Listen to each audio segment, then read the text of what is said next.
At Psych with Mike, we have a centralized location where all of our episodes are, and that's psychwithmike.com. But that's not the only way that you can get the show. The show is available pretty much anywhere that you download podcasts.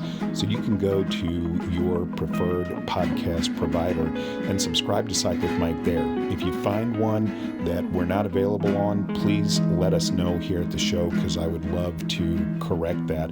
But go to Apple Podcasts and subscribe to the show there. And while you're there, leave us a comment and rate us. That is so incredibly beneficial to the show, and we would really appreciate it. And if it's Friday, it's Psych with Mike. So we got rid of our dog. You didn't get rid of your dog. Your dog is still alive. Yeah, but Spencer hasn't. But he lives somewhere else. He moved. Yeah. He left home. He got tired of our parenting skills. Do you hope he comes back? No. No, my next dog's going to be ceramic. Welcome into the Psych with Mike Library. This is Dr. Michael Mahan, and I am here, as always, with my good friend and colleague, Mr. Brett Newcomb. Good morning. How are you? Did I catch you off guard? Nope. I was trying to decide if I want to be a smart aleck and say something clever. Okay. Then I decided clever's not my thing. I'll just go with straight up. Yeah. Because you're pretty. You're a pretty boy. That's your thing. I have a face for radio. So we are in good moods. It is, as the calendar runs, the week before Christmas, and I think both of us are feeling a little punchy. It's only 33 more days until the world is out of chaos with no more pandemic and no more criminality and no more nothing bad. It's all going to be good. Mm-hmm. Editorial comments are hope. Purely the purview of the individual speaking and not necessarily reflective. Yeah. nor particularly accurate.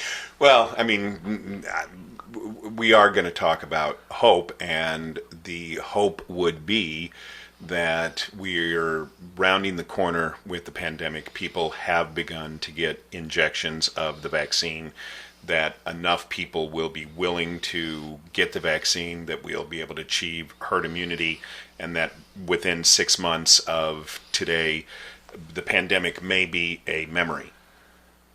It depends. My understanding is that the company that makes the vaccine and the current government of the United States are not discussing the shipping allotments together. So there are confusing stories going out about how many shipping allotments are going to each state and each region that no one seems to be able to explain. And that is, if nothing else happens on January 20th, I do believe that there will be a filling in of the void of information processing. Which was the premise behind my statement, that I have hope that come 33 more days we'll be out of chaos in terms of considering the pandemic. It certainly appears that there is a lack of information being communicated from the top down in the United States right now. At least usable or accurate or legitimate information. Yeah. Now, that being said... Or problem-solving information either. Exactly. I mean, any information at all. Yeah. Other than stuff coming through Chaos. Twitter. Yeah. And so, do you think that that is causing people distress, or do you think that people don't care anymore? I think the contribution of this president and the media, both, to the message of chaos frightens people and makes us feel insecure and uncertain. And it's not so much antipathy that I have to this individual man as President of the United States, as it is the system as I understand it is chaotic, and there's not clear messaging, there's not unanimity of goals to improving circumstances for the biggest majority of people in the country. I just don't see it happening. I don't hear it being said. I hear lots of chaotic attacks being made about people's character and understanding and beliefs. And we did a podcast on this. We talked about how hard it is to have conversations with lifelong friends who believe differently politically than you do, and still retain respect for them and be considerate and have a conversation that embodies mutual respect with disagreement. And I think that's an important element in democracy, and whoever is president. If we can't talk to each other and say, well, I disagree, how do we have hope? How do we feel a trust, have faith that the system will work and that people of goodwill are all moving in the right direction to make things better for the biggest number of people? Yeah. That's my goal. That's my understanding. That's my personal approach. But I don't see that happening in widespread numbers. And my perception of this has been consistent. I've been saying all along that my issue with the way that this has been handled, the pandemic specifically, is that we started out with contradictory messaging. Wear a mask, don't wear a mask. It's a big deal, it's not a big deal. Yeah. Then the president goes on mic with a reporter and says, this is going to be the biggest thing, but I'm going to lie to the American people because I don't want people to be freaked out.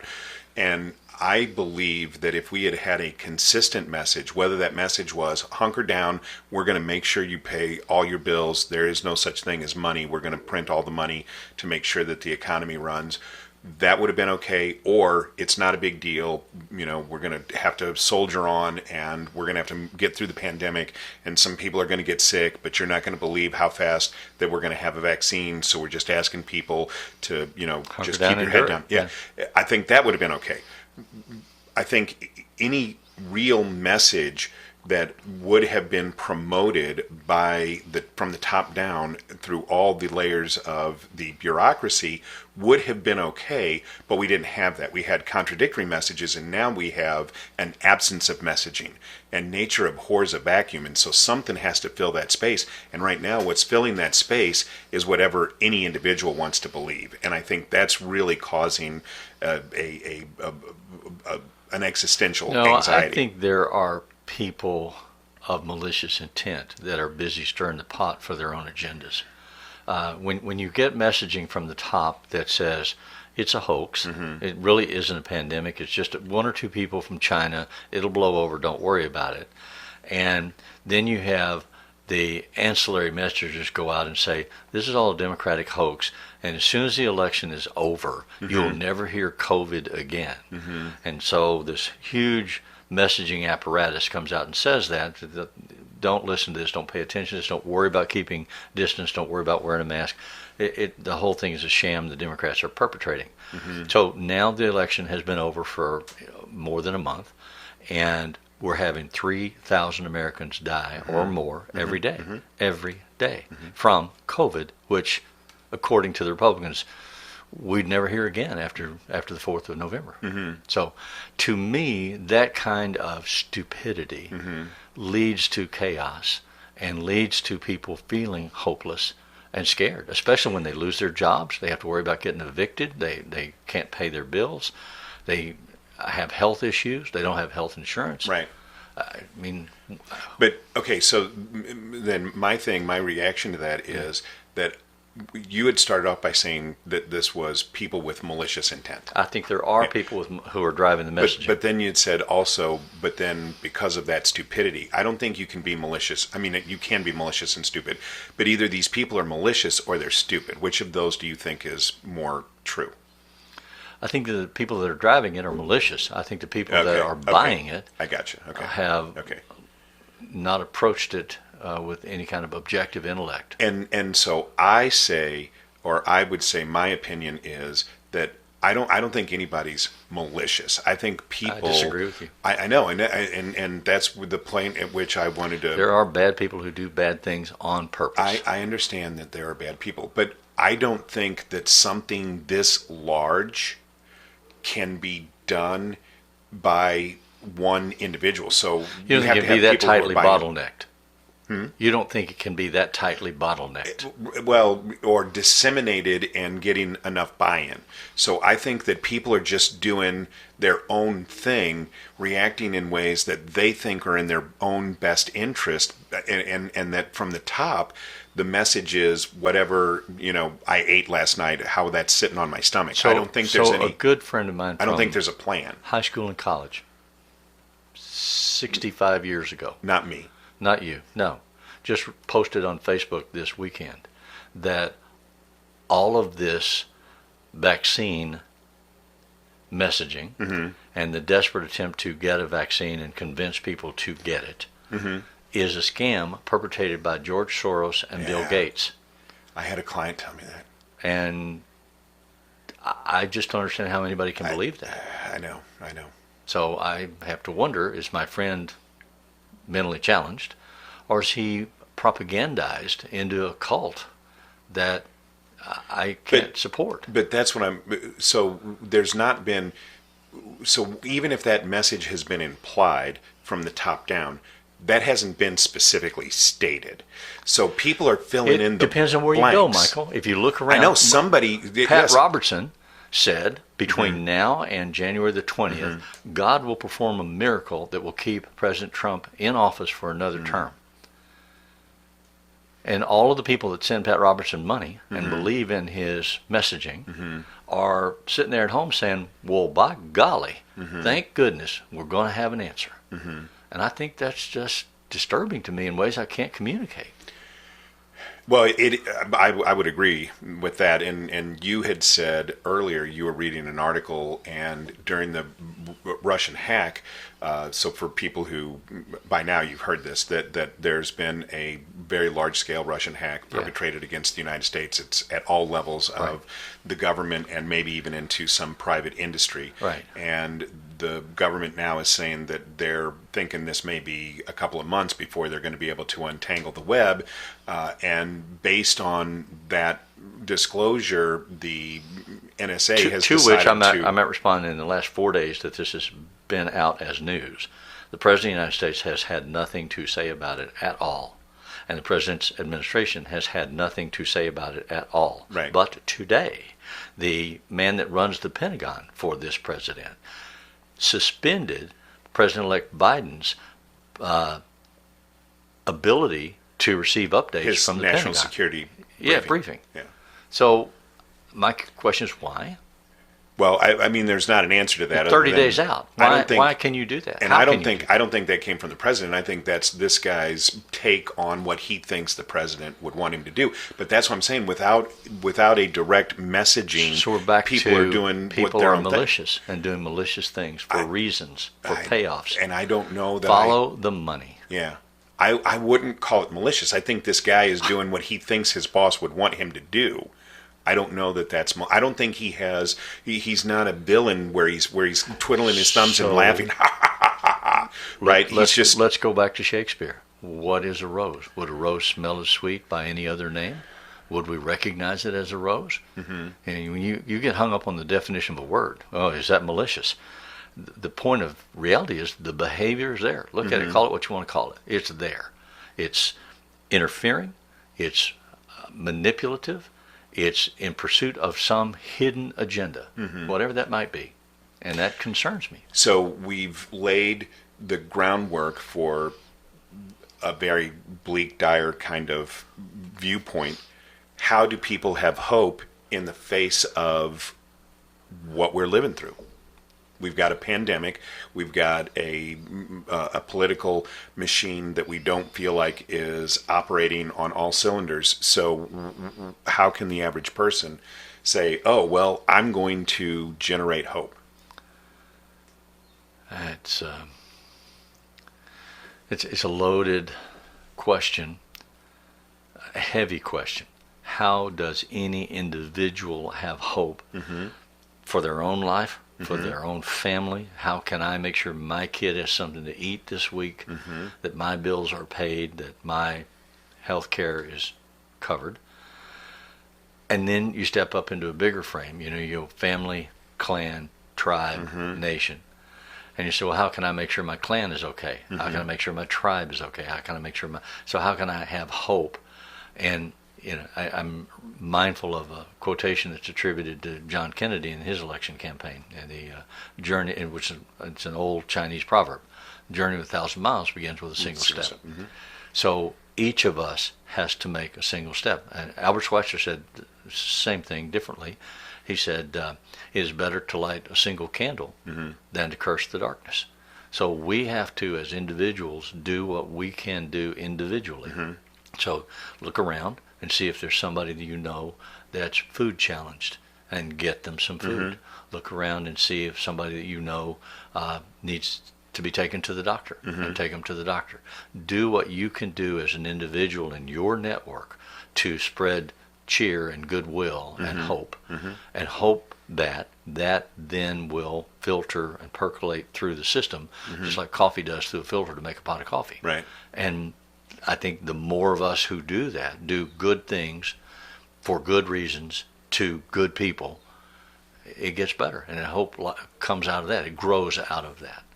So let's take our break, and we'll come back, and I want to respond to I what want you you just to. said. Okay. I hope you do. Be right back. Hey, Brett, if you were going to tell somebody to check out something on the internet to help them with their mental health, what would you tell them? I tell them, listen to Psych with Mike. Why would you tell them that?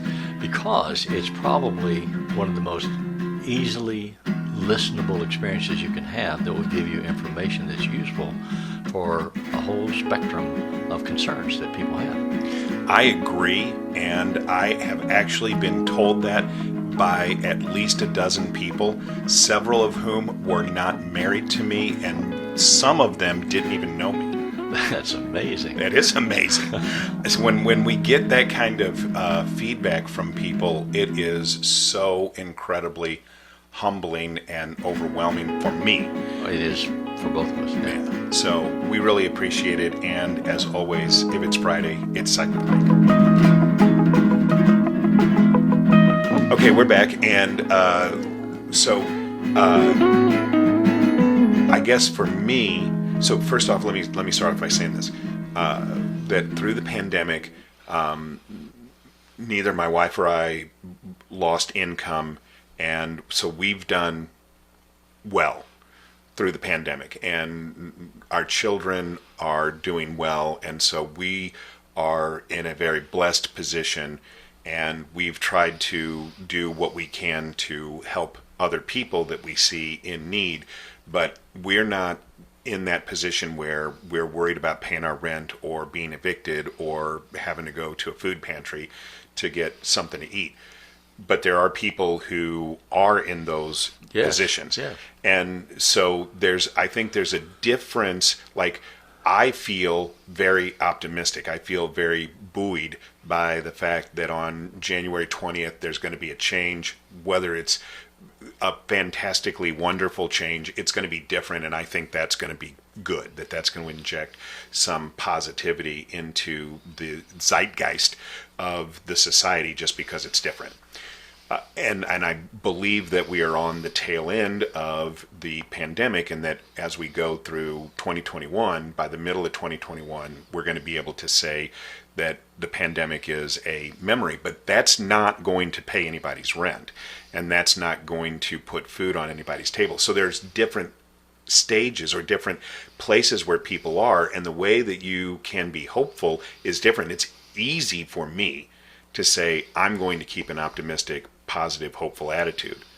It's harder when you're in those spaces where you're food insecure, or you're worried about your rent, and you're worried about your children. When things get hard, we get rid of all but the most essential elements, if we can, if we have the opportunity and the time. So then we have to discover what we value the most, what is most important to me as an individual. And you have to look in the mirror and say, do I have integrity? Am I a man of character? Do I act according to my beliefs as a responsible adult? And so then you look around and say, how am I being responsible? You know, I remember teaching high school, and you'd see kids in the hallway, and they'd throw a piece of paper on the floor. And I said, pick that up and throw it in the trash can. Or if they walk down the hall and see paper on the floor, and I said, could you pick that up and put it in the trash can when you come in the room? I didn't put it there. It's not mine. And they walk past I it. didn't ask you that. Yeah, exactly. We've had those conversations with those children. But where does a child learn that if it's not taught at home and it's not taught in school? But then as a counselor, I've had millions of conversations with families where the parents are upset because the kid's job, chore, as part of the family, is to take out the trash. And the trash is overflowing into the floor for days at a time. The kid never sees it. And the parents are pulling their hair out and screaming and yelling, "Oh my God, what's wrong with you? How come you don't see that?" And they want to come into the counselor's office and say, "Why can't he see it?" And I would say to them, it's not his. When he gets his own place, he'll take out the trash. He'll know when it's time. He'll take out the trash. He sees it as your trash in your place. So he has no invested interest in it.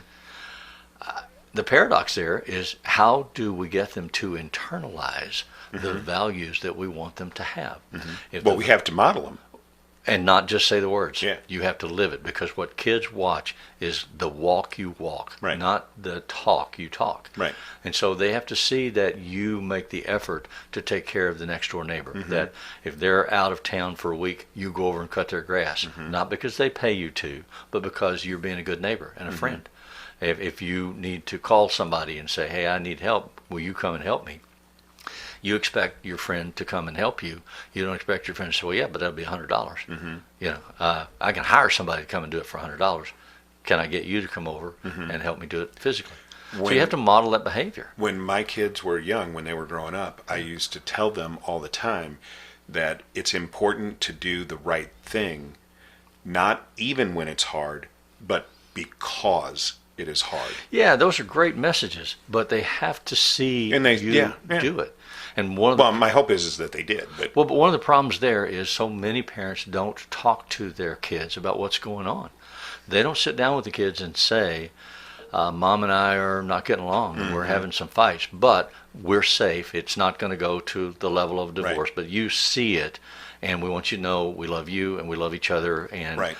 people get upset with each other, and they find solutions, and we're working on it. You have to give that information out in a way that reassures the kid and validates what they see. And so there are a lot of people who will talk about hope. They'll talk about, and you may see, podcasts or whatever that are coming out around this time of year, Yeah. and they'll be very, very flowery, very Pollyannic, Yeah. very Rudolph the Red-Nosed Reindeer. And we didn't want to do that because we don't think that's real life. No. We want to talk about hope from a perspective of what is actually going on in people's lives and say you can generate hope even though things look very, very bleak. And the way that you do that is that you have to persevere. You have to find something, even the smallest thing. Well, you have to set a goal, a specific Exactly, goal. right. Like this time of year, what you hear a lot of people say is, "Well, I'm going to lose weight next year. I'm going to get in shape." That is not a specific goal. And you say, "I'm going to lose 3 pounds in this month." Right. And then you track it, and it's hard to stay focused on something for a month. But at the end of the month, when I get on the scale, I want to be 3 pounds lighter. Right. Can I do that? Yes. Can I say, "Oh, I'm going to lose 20% of my body weight"? Probably not. I have to have a definite goal in a structured play. So in this amount of time, I'll reach this goal. I'll save $10 a week in a special savings account that I'll then donate to the food center. So then can I do that? Can I come up with $10 a week? And do I put it away, or do I just have it in my regular banking account so that it can disappear on accident because nobody Right. was watching it? Right. And can I demonstrate that to my children and say, "This is what we're going to do, and this is your role in it. This is my role in it," and because I want to model this behavior, and I want you to know that I'm following through. And the thing that is, in my opinion, the thing that is most destructive to an attitude of hopefulness is insecurity. So when people are in those difficult positions, like I can't pay my rent, my kids may not have enough to eat, then it is extremely difficult in those situations to find hope. And that's when you have to really find the smallest thing that you can Absolutely. actually do and something the about. growth of the language. I mean, food insecure is a term that I've not been real familiar with until I started reading articles about all the kids having to Zoom from home to school, assuming they had internet and computers. And that what they found out in those classrooms is that some of their colleagues who are sitting in school every day with them when they're in school are food insecure at home. They didn't have breakfast. They don't have lunch. And they may not have dinner. And here you sit, with a bag full of Cheetos and a soda, doing your homework on Zoom, and they see in your house, and you see in their house. It opens your eyes about how other people live. So, what would you say to someone who's in one of those positions that they do have a lot of insecurity in their life, but we're saying we can have hope even in those situations? Hang on. Yeah. Do what you can. Take one step at a time. But I would also say to my child, look, we can see Billy in his house. We can see kind of what they're struggling with. What if we went to the grocery store and bought a couple cases of canned goods and took them over to Billy's house? And instead of buying a new game for your Game Boy for Christmas. And of course, the interpretation of that could be you, the child, need to sacrifice so that I, the parent, can do something good for somebody else. So I need to sacrifice as well. I mean, I need to make my contribution to that and ask the child to participate, not carry the freight. So I have those conversations. What can we do? Is there something that we can do? And I've said on the TikTok before that if you're really, really depressed, then just make a small goal. And even if it is, I'm going to get out of bed today and take a shower, and you make a goal if I'm going to do that 3 days a week. Especially if you're fighting depression. Yeah, and I hear, and people come back at me and they say, well, big deal. I got up and took a shower. And I'm like, no, but that is a big deal. And that's what I think is the really, the way that this gets destroyed is that people look at these small goals and they say, well, that's not a big deal. Why does that count? No, everything counts. Everything counts, but it's so hard to objectively see it because we live in narrow envelopes. Driving around the metropolitan area, when you get off the interstate into a local set of highways, there's almost always somebody standing there with a sign saying homeless, pregnant, hungry, got 5 kids, no job. And what I know is that most of those people work for an organization that takes all the money that you give them. And they're there as their job, and they teach them how to look disheveled and impoverished. And so then you get into a personal quandary. You feel the urge to help. You see somebody that obviously looks like they're in distress, and they say, well, I'm a veteran or I'm whatever. How can you resist that urge to help? You have to understand there are systemic help agencies that are available to you. If you want to help the homeless, go contribute to a homeless agency. Don't hand somebody on the street corner some money because they're not, in all likelihood, homeless at all, and they're working for an organization that's a gang that's taking all the money. It's a scam. So my kids, God bless them, were always very, very motivated to, if they saw these people on the side of the road, they wanted me to hand them some money. And so I said, I'm not going to do that, but what I will do is we'll always have like a 6-pack of water in the or $20 car. worth of McDonald's coupons. Yeah. And so when we drive by, we'll give them, 2 water bottles of water and a McDonald's coupon. Yeah. And it's amazing how often you will offer those people, because they're sitting there with nothing. Right. In the Or middle a of the backpack. Usually there's a backpack in sight somewhere. And I offer them a bottle of water, and they're like, "No, I'm good." Yeah. Okay. Well then, if you don't want free water, then you don't need to be sitting here panhandling. So then we come full circle back to the comment about malicious people. And I'm not saying those individuals standing on the highway are malicious, but the people that organize and run those groups, I think, are. I agree that that's a plan. They have a plan. Yeah. I don't know that anybody But somebody right now at the top of that heap is operating from a malicious perspective. So I am very hopeful about 2021. So if I were rating my level of hopefulness in 2021 on a scale of 1 to 10, I would say that I'm probably a 9.5. How hopeful would you say that you are? I'm very hopeful, but I'm sitting here smiling because I'm wondering, is our hopefulness an indicator of how far down in the pits we are? Well, it's it's got to get better than this. Yeah.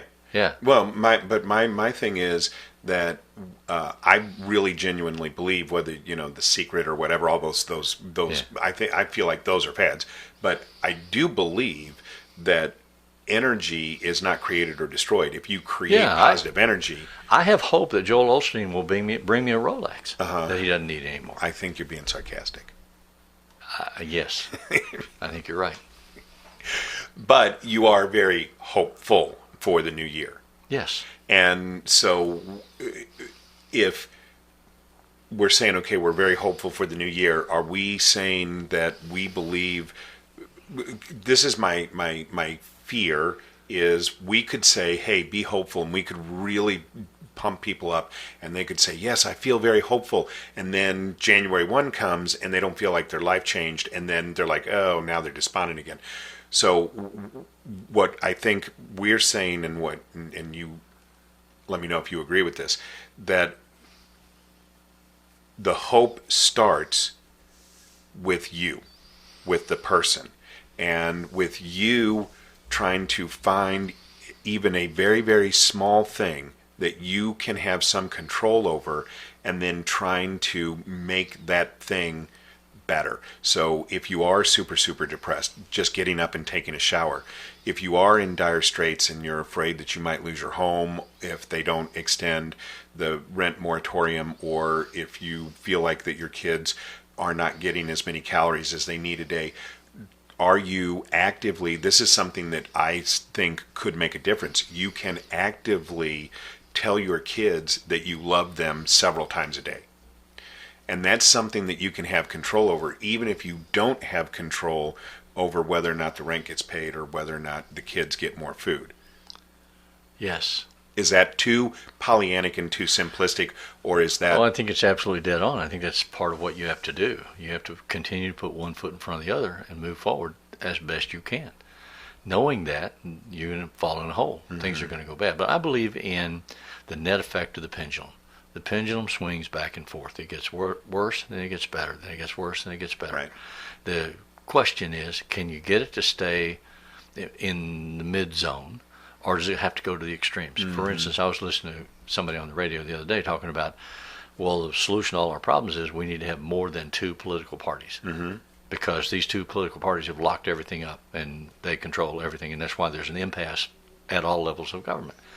I agree with that argument to a point, mm-hmm. because you can look at governments like Italy and Israel that have 50 or 60 political parties, and they get locked up the mm-hmm. same way that our two mm-hmm. do.